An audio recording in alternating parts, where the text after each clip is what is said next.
Before we step beyond the veil, take a moment to anchor yourself in this world. A simple like, a whispered comment, or a quiet subscription, they help this voice find new dreamers in the dark. Now, close your eyes and follow where thought and shadow meet. There are places the waking mind will never see, realms that shimmer just beyond the veil of sleep, where thoughts take shape and dreams become something more than dreams. H.P. Lovecraft once looked beyond that veil and glimpsed a light not of this world, a mind untethered from flesh, drifting through the infinite. Tonight, we follow him there, through science and madness, through sleep and the soul, into the dream beyond all dreams. This is Beyond the Wall of Sleep. I have frequently wondered if the majority of mankind ever paused to reflect upon the occasionally titanic significance of dreams and of the obscure world to which they belong. Whilst the greater number of our nocturnal visions are perhaps no more than faint and fantastic reflections of our waking experiences, Freud to the contrary with his puerile symbolism, there are still a certain remainder whose a mundane and ethereal character permits of no ordinary interpretation, and whose vaguely exciting and disquieting effect suggests possible minute glimpses into a sphere of mental existence no less important than physical life, yet separated from that life by an all but impassable barrier. From my experience, I cannot doubt but that man, when lost to terrestrial consciousness, is indeed sojourning in another and uncorporeal life of far different nature from the life we know, and of which only the slightest and most indistinct memories linger after waking. From those blurred and fragmentary memories we may infer much, yet prove little. We may guess that in dreams life, matter, and vitality, as the earth knows such things, are not necessarily constant, and that time and space do not exist as our waking selves comprehend them. Sometimes I believe that this less material life is our truer life, and that our vain presence on the terraqueous globe is itself the secondary or merely virtual phenomenon. It was from a youthful reverie filled with speculations of this sort that I arose one afternoon in the winter of 1900 to 1901, when to the state psychopathic institution in which I served as an intern was brought the man whose case has ever since haunted me so unceasingly. His name, as given on the records, was Joe Slater or Slater, and his appearance was that of the typical denizen of the Catskill Mountain region, one of those strange, repellent scions of a primitive colonial peasant stock whose isolation for nearly 3 centuries in the hilly fastnesses of a little-traveled countryside has caused them to sink to a kind of barbaric degeneracy, rather than advance with their more fortunately placed brethren of the thickly settled districts. Among these odd folk, who correspond exactly to the decadent element of white trash in the South, law and morals are non-existent, and their general mental status is probably below that of any other section of the Native American people. Joe Slater, who came to the institution in the vigilant custody of 4 state policemen, and who was described as a highly dangerous character, certainly presented no evidence of his perilous disposition when first I beheld him. Though well above the middle stature and of somewhat brawny frame, he was given an absurd appearance of harmless stupidity by the pale, sleepy blueness of his small watery eyes, the scantiness of his neglected and never-shaven growth of yellow beard, and the listless drooping of his heavy nether lip. His age was unknown, since among his kind neither family records nor permanent family ties exist, but from the baldness of his head in front, and from the decayed condition of his teeth, the head surgeon wrote him down as a man of about 40.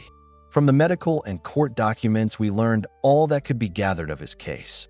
This man, a vagabond, hunter, and trapper, had always been strange in the eyes of his primitive associates. He had habitually slept at night beyond the ordinary time, and upon waking would often talk of unknown things in a manner so bizarre as to inspire fear even in the hearts of an unimaginative populace.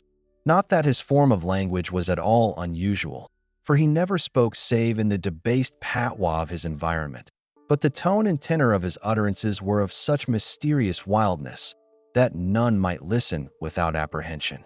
He himself was generally as terrified and baffled as his auditors, and within an hour after awakening would forget all that he had said, or at least all that had caused him to say what he did, relapsing into a bovine, half-amiable normality like that of the other hill-dwellers. As Slater grew older, it appeared his matutinal aberrations had gradually increased in frequency and violence, till about a month before his arrival at the institution had occurred the shocking tragedy which caused his arrest by the authorities.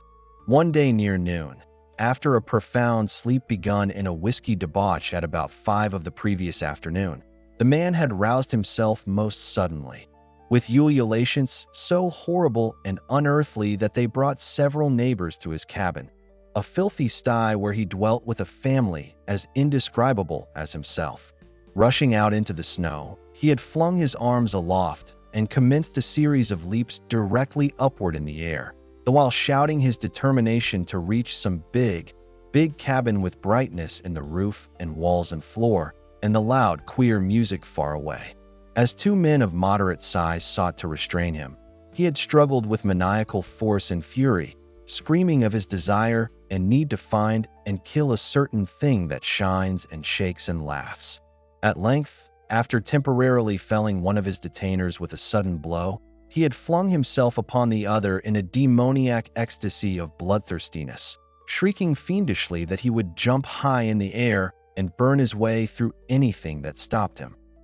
Family and neighbors had now fled in a panic, and when the more courageous of them returned, Slater was gone, leaving behind an unrecognizable pulp-like thing that had been a living man but an hour before. None of the mountaineers had dared to pursue him, and it is likely that they would have welcomed his death from the cold.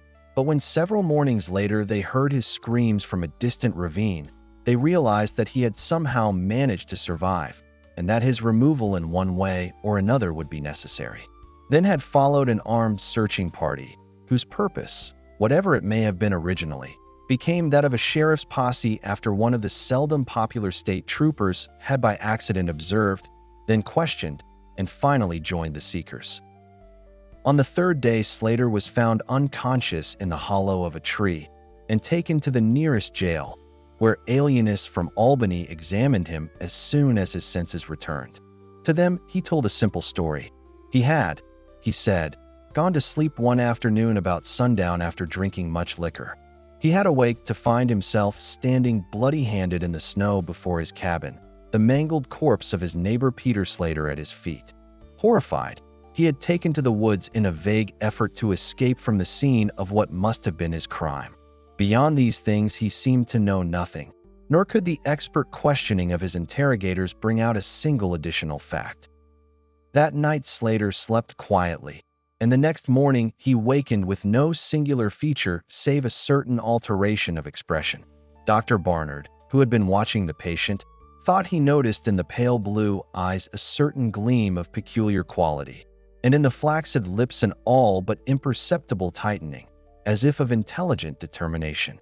But when questioned, Slater relapsed into the habitual vacancy of the mountaineer, and only reiterated what he had said on the preceding day. On the 3rd morning occurred the first of the man's mental attacks. After some show of uneasiness and sleep, he burst forth into a frenzy so powerful that the combined efforts of 4 men were needed to bind him in a straitjacket. The alienists listened with keen attention to his words, since their curiosity had been aroused to a high pitch by the suggestive, yet mostly conflicting and incoherent stories of his family and neighbors. Slater raved for upward of 15 minutes, babbling in his backwoods dialect of great edifices of light, oceans of space, strange music, and shadowy mountains and valleys.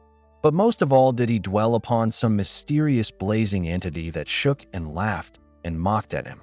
This vast, vague personality seemed to have done him a terrible wrong, and to kill it in triumphant revenge was his paramount desire. In order to reach it, he said, he would soar through abysses of emptiness, burning every obstacle that stood in his way. Thus ran his discourse, until with the greatest suddenness he ceased. The fire of madness died from his eyes, and in dull wonder he looked at his questioners and asked why he was bound. Dr. Barnard unbuckled the leathern harness and did not restore it till night, when he succeeded in persuading Slater to don it of his own volition for his own good. The man had now admitted that he sometimes talked queerly, though he knew not why. Within a week, 2 more attacks appeared, but from them the doctors learned little. On the source of Slater's visions they speculated at length, for since he could neither read nor write, and had apparently never heard a legend or fairy tale, his gorgeous imagery was quite inexplicable. That it could not come from any known myth or romance was made especially clear by the fact that the unfortunate lunatic expressed himself only in his own simple manner. He raved of things he did not understand and could not interpret, things which he claimed to have experienced, but which he could not have learned through any normal or connected narration. The alienists soon agreed that abnormal dreams were the foundation of the trouble, dreams whose vividness could for a time completely dominate the waking mind of this basically inferior man. With due formality, Slater was tried for murder, acquitted on the ground of insanity, and committed to the institution wherein I held so humble a post. I have said that I am a constant speculator concerning dream life, and from this you may judge of the eagerness with which I applied myself to the study of the new patient as soon as I had fully ascertained the facts of his case.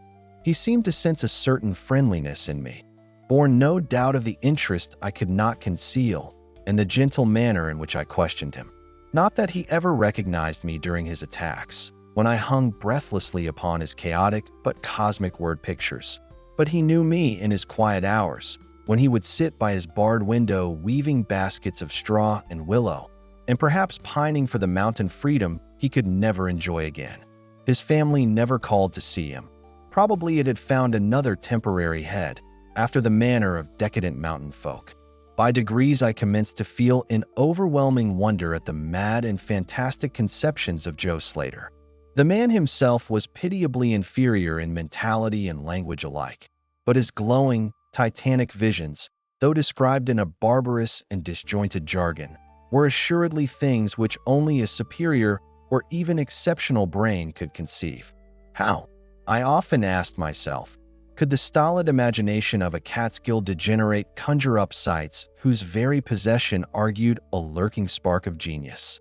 How could any backwoods dullard have gained so much as an idea of those glittering realms of supernal radiance and space about which Slater ranted in his furious delirium? More and more I inclined to the belief that in the pitiful personality who cringed before me lay the disordered nucleus of something beyond my comprehension, something infinitely beyond the comprehension of my more experienced but less imaginative medical and scientific colleagues. And yet I could extract nothing definite from the man. The sum of all my investigation was that in a kind of semi-uncorporeal dream life Slater wandered or floated through resplendent and prodigious valleys, meadows, gardens, cities, and palaces of light, in a region unbounded and unknown to man. That there he was no peasant or degenerate, but a creature of importance and vivid life, moving proudly and dominantly, and checked only by a certain deadly enemy, who seemed to be a being of visible yet ethereal structure, and who did not appear to be of human shape, since Slater never referred to it as a man, or as aught save a thing. This thing had done Slater some hideous but unnamed wrong, which the maniac, if maniac he were, yearned to avenge. From the manner in which Slater alluded to their dealings, I judged that he and the luminous thing had met on equal terms, that in his dream existence the man was himself a luminous thing of the same race as his enemy. This impression was sustained by his frequent references to flying through space and burning all that impeded his progress. Yet these conceptions were formulated in rustic words wholly inadequate to convey them, a circumstance which drove me to the conclusion that if a true dream world indeed existed, oral language was not its medium for the transmission of thought. Could it be that the dream soul inhabiting this inferior body was desperately struggling to speak things which the simple and halting tongue of dullness could not utter? Could it be that I was face to face with intellectual emanations which would explain the mystery if I could but learn to discover and read them? I did not tell the older physicians of these things, for middle age is skeptical, cynical, and disinclined to accept new ideas. Besides, the head of the institution had but lately warned me in his paternal way that I was overworking, that my mind needed a rest. It had long been my belief that human thought consists basically of atomic or molecular motion, convertible into ether waves of radiant energy like heat, light, and electricity.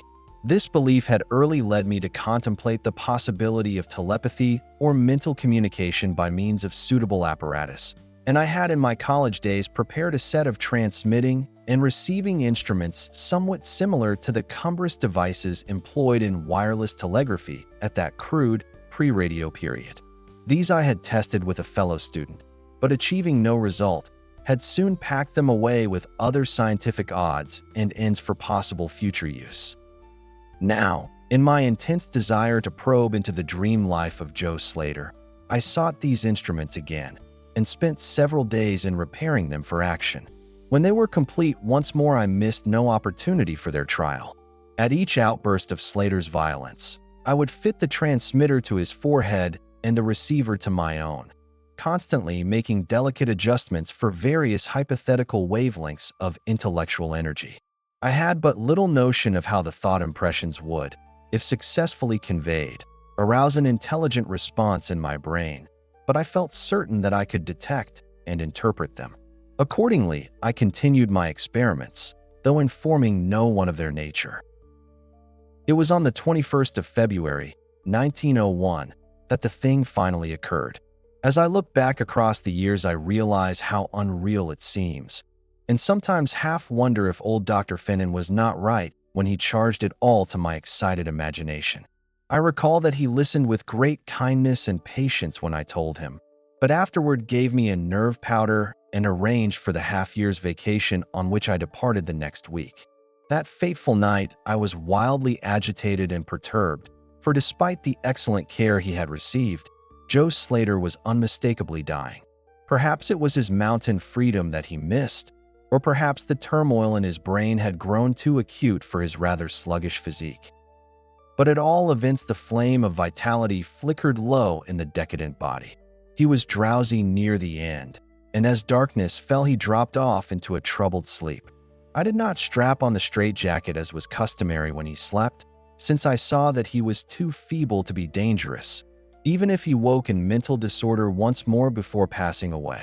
But I did place upon his head and mind the two ends of my cosmic hour radio, hoping against hope for a first and last message from the dream world in the brief time remaining.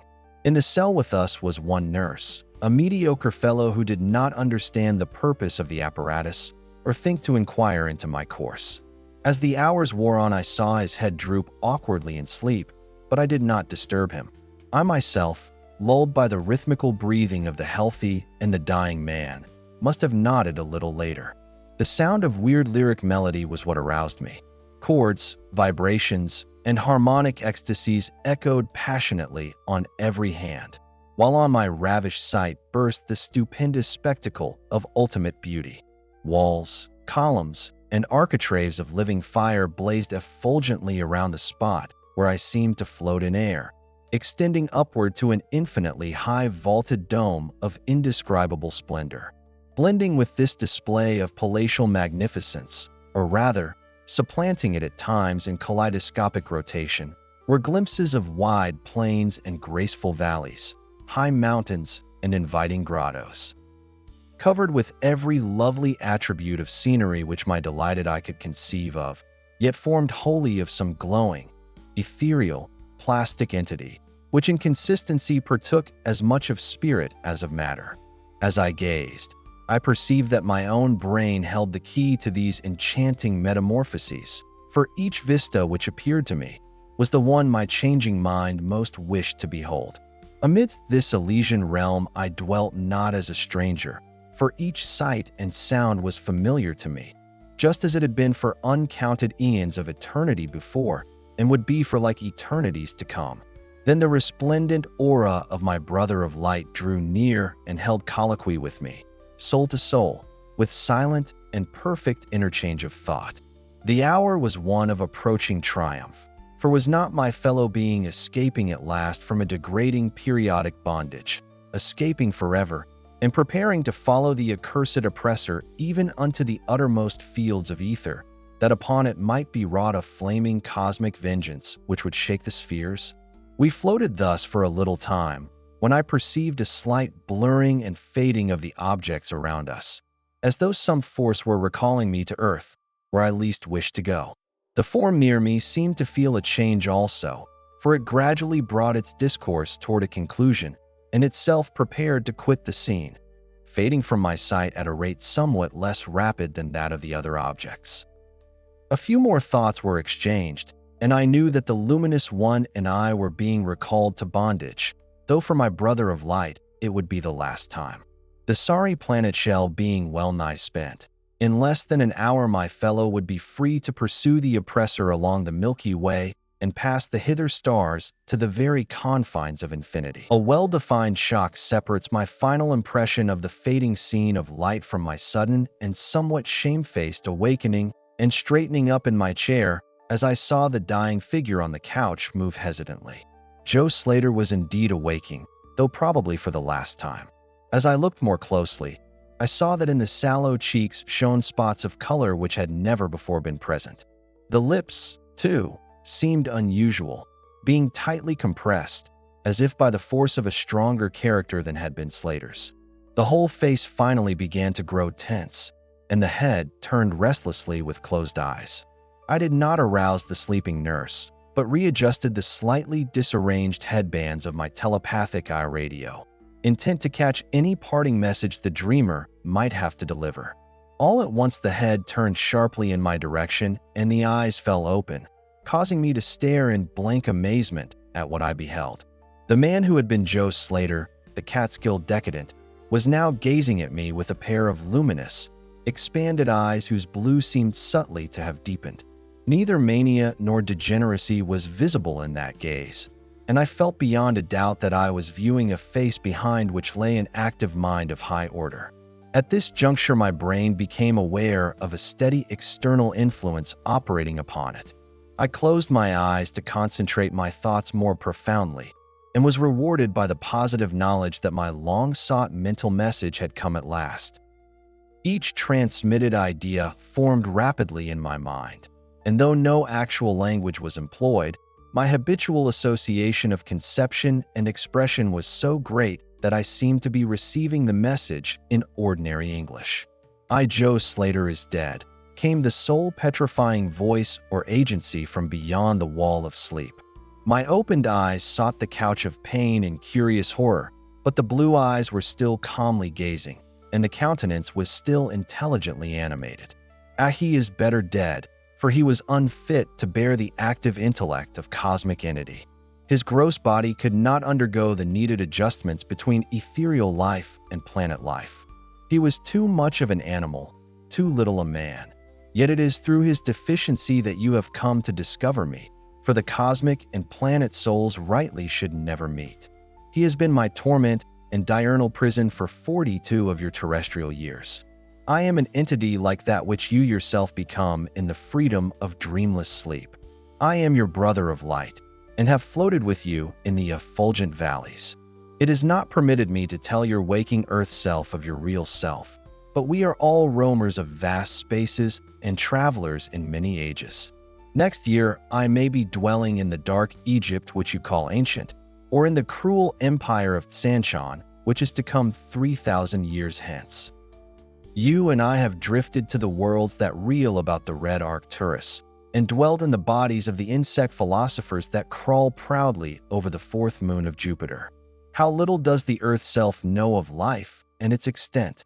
How little, indeed, ought it to know for its own tranquility? Of the oppressor I cannot speak. You on Earth have unwittingly felt its distant presence. You who without knowing idly gave to its blinking beacon the name of Algol, the demon star. It is to meet and conquer the oppressor that I have vainly striven for eons, held back by bodily encumbrances. Tonight I go as a nemesis bearing just and blazingly cataclysmic vengeance. Watch me in the sky close by the demon star. I cannot speak longer, for the body of Joe Slater grows cold and rigid, and the coarse brains are ceasing to vibrate as I wish. You have been my friend in the cosmos, You have been my only friend on this planet, the only soul to sense and seek for me within the repellent form which lies on this couch. We shall meet again, perhaps in the shining mists of Orion's sword, perhaps on a bleak plateau in prehistoric Asia, perhaps in unremembered dreams tonight, perhaps in some other form an aeon hence, when the solar system shall have been swept away, that at this point the thought waves abruptly ceased, and the pale eyes of the dreamer, or can I say dead man, commenced to glaze fishily. In a half-stupor I crossed over to the couch and felt of his wrist, but found it cold, stiff, and pulseless. The sallow cheeks paled again, and the thick lips fell open, disclosing the repulsively rotten fangs of the degenerate Joe Slater. I shivered, pulled a blanket over the hideous face, and awakened the nurse. Then I left the cell and went silently to my room. I had an insistent and unaccountable craving for a sleep whose dreams I should not remember. The climax? What plain tale of science can boast of such a rhetorical effect? I have merely set down certain things appealing to me as facts, allowing you to construe them as you will. As I have already admitted, my superior, old Dr. Fenton, denies the reality of everything I have related. He vows that I was broken down with nervous strain and badly in need of the long vacation on full pay which he so generously gave me. He assures me on his professional honor that Joe Slater was but a low-grade paranoiac, whose fantastic notions must have come from the crude hereditary folktales which circulate in even the most decadent of communities. All this he tells me, yet I cannot forget what I saw in the sky on the night after Slater died. Lest you think me a biased witness, another's pen must add this final testimony, which may perhaps supply the climax you expect. I will quote the following account of the star Nova Persei verbatim from the pages of that eminent astronomical authority, Professor Garrett P. Service. On February 22, 1901, a marvelous new star was discovered by Dr. Anderson of Edinburgh, not very far from Algol. No star had been visible at that point before. Within 24 hours, the stranger had become so bright that it outshone Capella. In a week or two, it had visibly faded, and in the course of a few months, it was hardly discernible with the naked eye. And so the tale ends, yet the echoes of dreams linger still. If this story stirred your imagination, let it be known with a like. And subscribe to Whispered Pages, where stories come alive in shadow and candlelight. More whispers await, tales of the strange, the forgotten, and the infinite. Until next time, keep your lights low and your mind open.